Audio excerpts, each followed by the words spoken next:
her at 3.5 because she just likes to touch it and feel stuff. But if you just want to go shopping, you can do it in an hour and a half, maybe.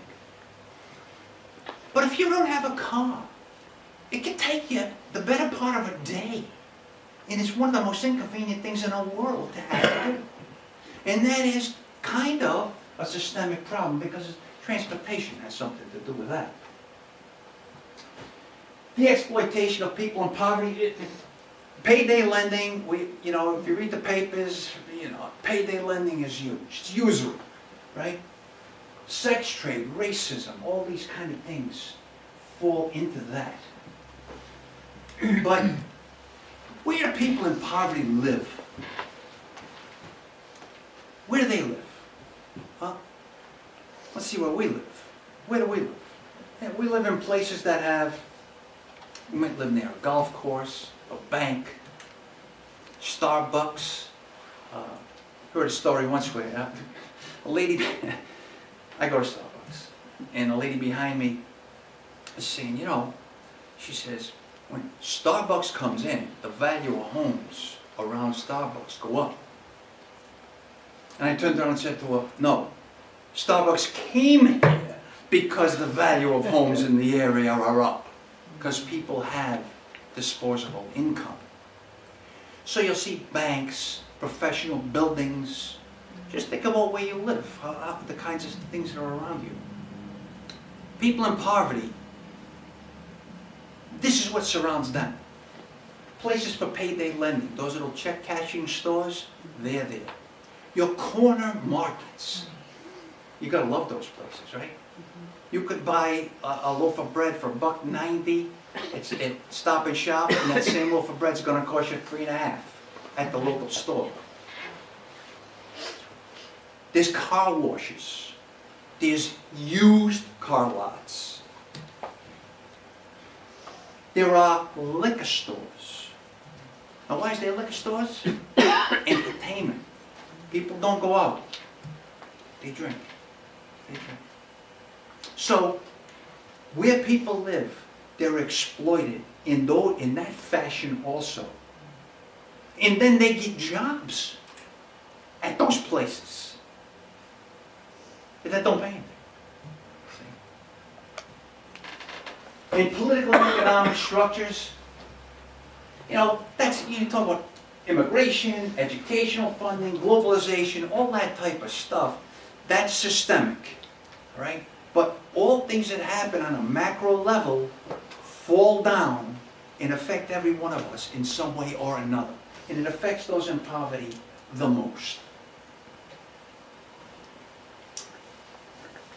Did you ever have a now what day? Now what?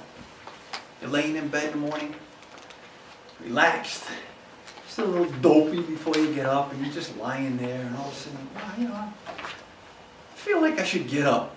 And you look over, and the alarm didn't go off, and you're 20 minutes behind the 8 ball. So you're scrambling. So you jump out of bed, you run over if you're a guy. You like this here, you're trying to shave, and you nick yourself. Now what? I mean, you go out, you're dressing up, go to tie your shoes, you break your shoes. Right?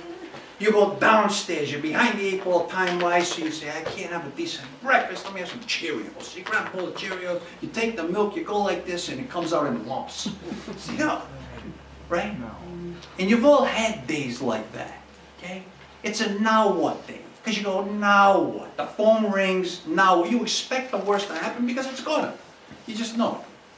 Now, most of the time we'll have a day like that. Sometimes we'll string a couple of them together. We're in a little slump. You know what I mean? A couple of 3 days that nothing's kind of going for you. But we all know it's going to end. Someday, shortly, it's going to end, and we're going to get back into our routine. Life's going to be good again, right?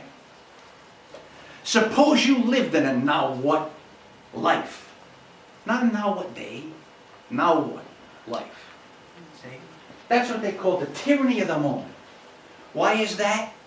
Because you always are reacting to what goes on. You're never in control. You're reacting to what? Who's at the door?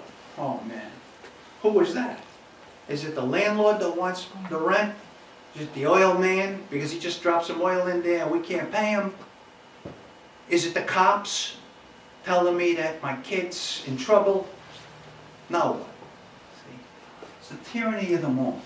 All this crazy stuff happens. Anybody here Italian, living in an Italian ghetto like me? I grew up in an Italian ghetto. I know a lot of the Italianisms. And they have a beautiful word. They have a word called bambalid. Bambalid means my head is so foggy. There's so much stuff going on, I can't think straight. Have any of you ever used that terminology? I can't think straight? Well, sometimes. I can't think straight. I'm so, I get so many balls up in the air, it's just, I just can't think straight. That's a middle class statement, I can't think straight. Because we think linearly like this. We do A, leads to B, leads to C, F. Finally, we got to where we were going. We think linearly. So when you can't think straight, you can't make decisions. You can't, because whatever decision you make is made for the wrong reasons. You can't think straight. People in poverty live a life of you can't think straight. The tyranny of the moment. Rent's due, the baby's coffee, car broke down again. When's the last time any of you looked at your gas gauge and it was, maybe a quarter, a little down from a quarter. You said, I gotta go get some gas. So you pull into the gas station, whip out your wallet, credit card, pop it in, zingo, here we go. We start filling up the car with gas. When's the last time you opened up your wallet and you said, wait a minute, I got $9. I gotta go to the store.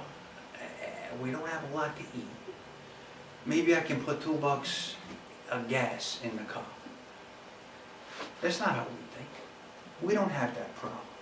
We're not concerned with that. People in poverty have to make those decisions all the time. Okay? The tyranny of the moment. No plan. Just-in-time scheduling is one I haven't covered yet. If you only have part-time jobs, nowadays they'll tell you, okay, what's my schedule for next week? Well, we'll let you know. We'll let you know. Well, what does that tell you? You can only have one part-time job. You try to have 2 part-time jobs. You go into one and the phone rings and the other guy's calling you and then I can't make it today. Right? Just-in-time schedule happens all the time.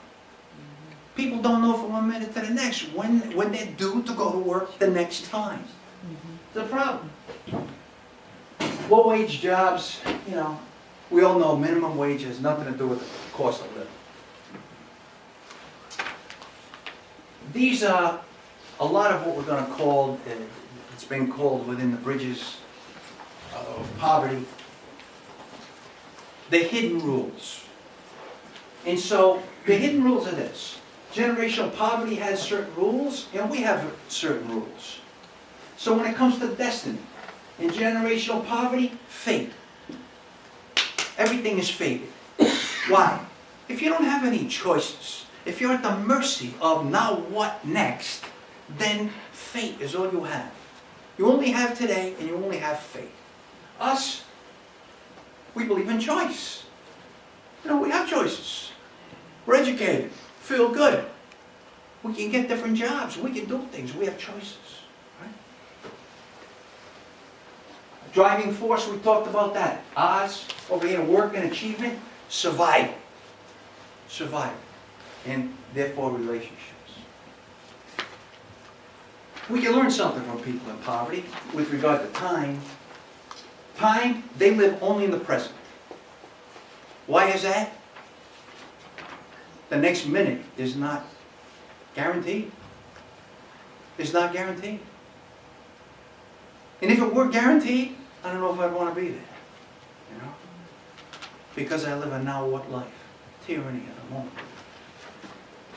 Meanwhile, the middle class, work, achievement, that's why we're future oriented, that's where we're going. Money, people in poverty don't have enough. I had a friend of mine once who said, listen, if I'm this far underwater, or this far underwater, I'm underwater. You know?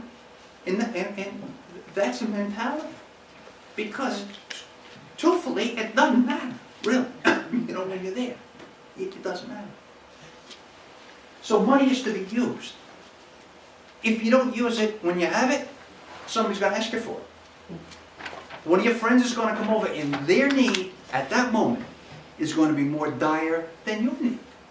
So you're going to give it to them. Because they need it more than you do. See?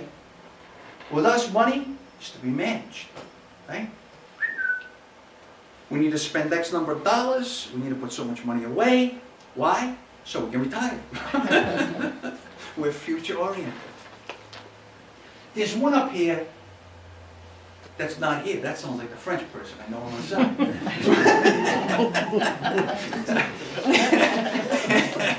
The one that's up here that isn't here is food.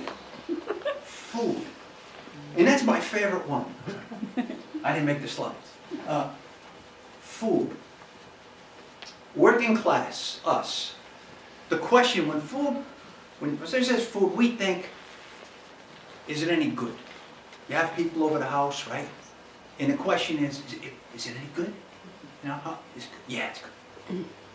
Now, people who have a lot of money, you know, the upper class, we haven't talked much about them, but they're there.